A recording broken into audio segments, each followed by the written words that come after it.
Well, hey there, everyone. It's Mrs. Acero here with another First Chapter Friday. As usual, I'm very excited to share this book with you. It is January, so I thought I would pick some books that have winter themes.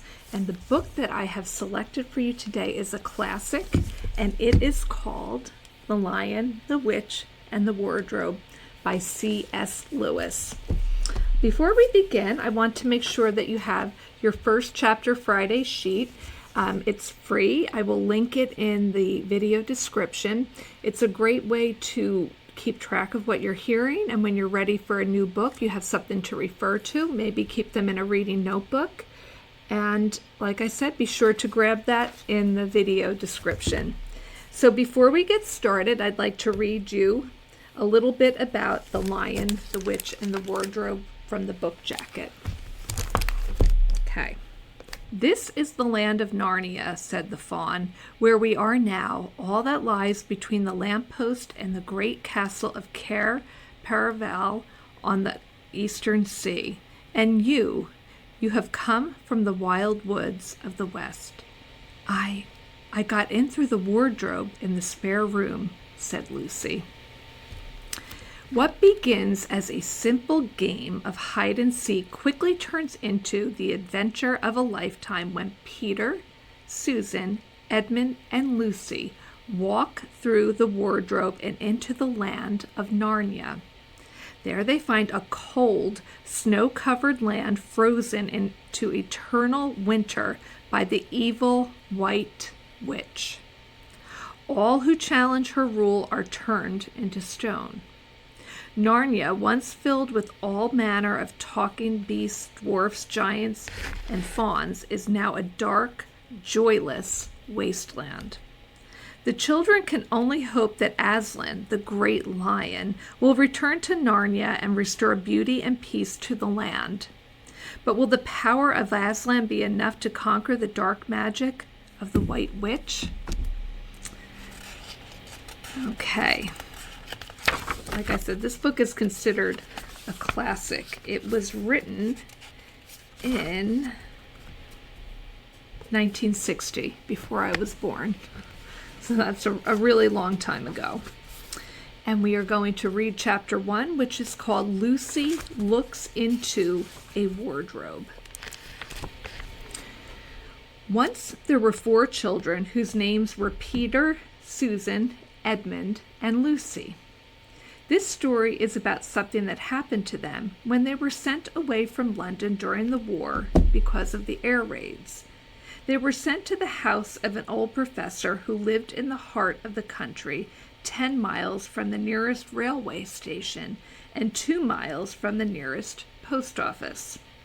He had no wife, and he lived in a very large house with a housekeeper called Mrs. McReady and 3 servants. Their names were Ivy, Margaret, and Betty, but they do not come into the story much.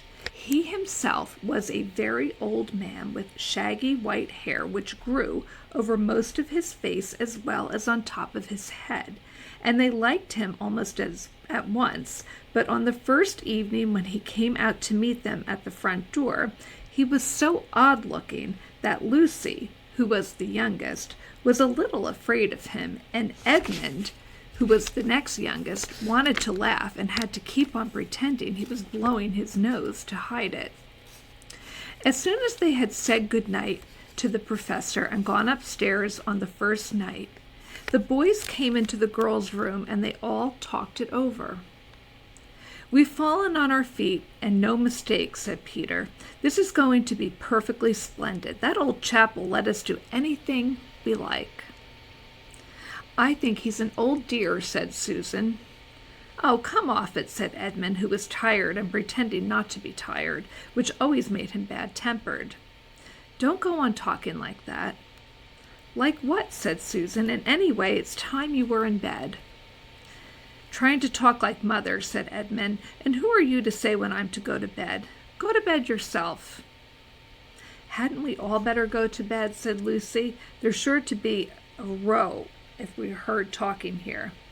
"No, there won't," said Peter. I'll tell you, this is the sort of house where no one's going to mind what we do. Anyway, they won't hear us.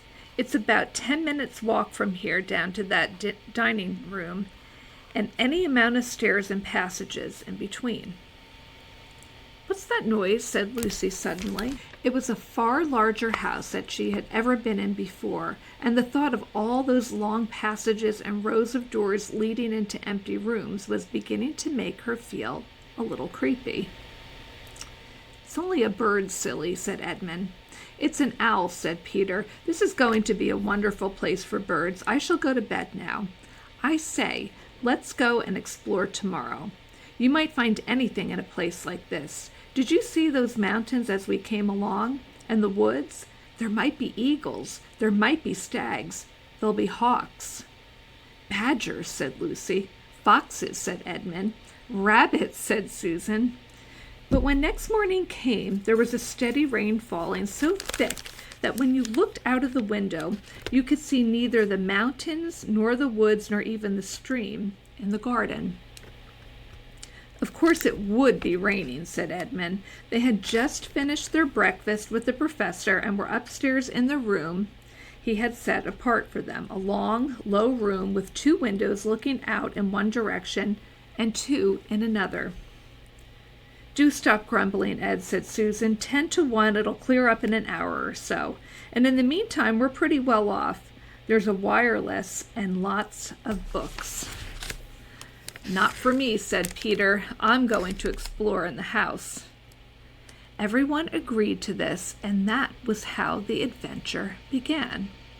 It was the sort of house that you never seem to come to the end of, and it was full of unexpected places.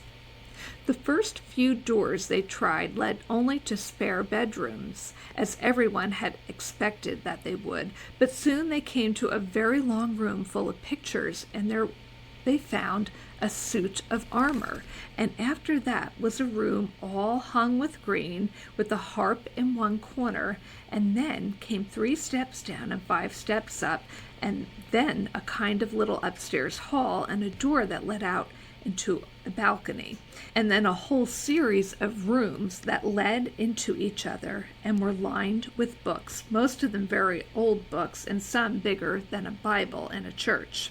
And shortly after that they looked into a room that was quite empty except for one big wardrobe, the sort that had a looking glass in the door. There was nothing else in the room at all except a dead blue bottle on the windowsill. "Nothing there," said Peter, and they all trooped out again, all except Lucy. She stayed behind because she thought it would be worthwhile trying the door of the wardrobe, even though she felt almost sure that it would be locked. To her surprise, it opened quite easily, and 2 mothballs dropped out. Here's a picture of the room and the wardrobe. It's a dresser, just a different word for it. Looking on the inside, she saw several coats hanging up, mostly long fur coats. There was nothing Lucy liked so much as the smell and feel of fur. She immediately stepped into the wardrobe and got in among the coats and rubbed her face against them, leaving the door open, of course, because she knew that it is very foolish to shut oneself in any wardrobe. Soon she went further in and found that there was a second row of coats hanging up behind the first one. It was almost quite dark in there, and she kept her arms stretched out in front of her so as not to bump her face into the back of the wardrobe. She took a step further in, then 2 or 3 steps, always expecting to feel woodwork against the tips of her fingers, but she could not feel it. This must be a simply enormous wardrobe, thought Lucy, still going further in and pushing the soft folds of the coats aside to make room for her. Then she noticed that there was something crunching under her feet. "I wonder, is that more mothballs?" she thought, stopping down to feel it with her hand. But instead of feeling the hard, smooth wood of the floor of the wardrobe, she felt something soft and powdery and extremely cold. "This is very queer," she said, and she went on a step or two further. Next moment she found that what was rubbing against her face and hands was no longer soft fur, but something hard and rough and even prickly. "Why, it is just like branches of trees," exclaimed Lucy, and then she saw that there was a light ahead of her, not a few inches away where the back of the wardrobe ought to have been, but a long way off. Something cold and soft was falling on her. A moment later she found that she was standing in the middle of a wood at nighttime with snow under her feet and snowflakes falling through the air. Lucy felt a little frightened, but she felt very inquisitive and excited as well.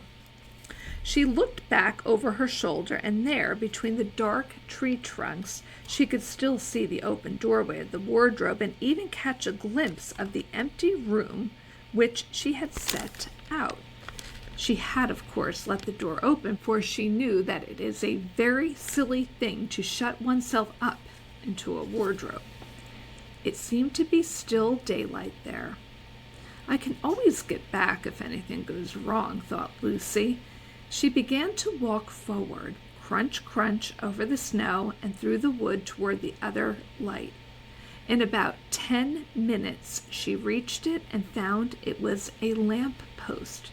As she stood looking at it, wondering why there was a lamp post in the middle of a wood, and wondering what to do next, she heard a pitter-patter of feet coming toward her.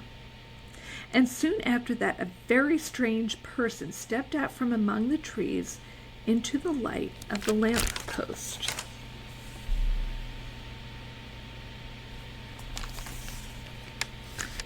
He was only a little taller than Lucy herself, and he carried over his head an umbrella white with snow. From the waist upward he was like a man, but his legs were shaped like a goat's. The hair on them was glossy black, and instead of feet he had goat's hooves. He also had a tail, but Lucy did not notice this at first because it was neatly caught up over the arm that held the umbrella so as to keep it from trailing in the snow. He had a red woolen muffler around his neck, and his skin was rather reddish too. He had a strange but pleasant little face, with a short pointed beard and curly hair, and out of the hair there stuck 2 horns, one on each side of his forehead. One of his hands, as I have said, held the umbrella, and the other arm he carried several brown paper parcels.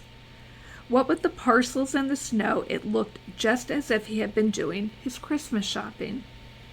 He was a fawn, and when he saw Lucy, he gave such a start of surprise that he dropped all his parcels. "Goodness gracious me," exclaimed the fawn.